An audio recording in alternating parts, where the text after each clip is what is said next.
I am created for His glory. Can you witness to the person next to you? Can you witness, say it? I am created for His glory. Sa neighbors nyo, sa katabi nyo. Hindi sa akin yung sabihin.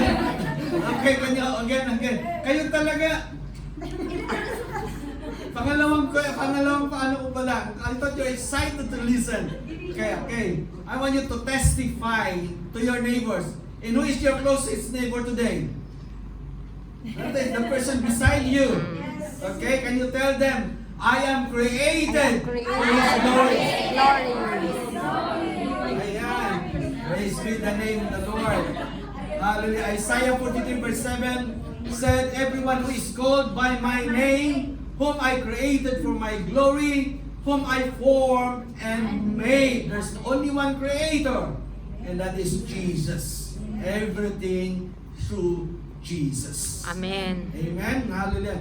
Pag may sinabing, who is your creator? Yung mother ko. That's wrong. Okay? A vessel lang po ang mother. Okay, mother, you cannot boast. You're not the creator. You are just a vessel. Amen? Of God.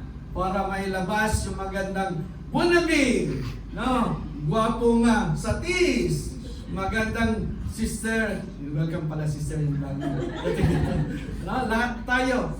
Our mother, our parents are just the vessel of God. But there's only one creator, and that is our God. And that's why you can boldly say to your mother in your presence, I am created for His glory. Amen? And to anyone, you can testify that. Because the Bible said, if you are a Bible believer, the Bible is very clear. You are formed and made by God. Hindi ka form ni Vicky Bello, no? Para ayusin yan.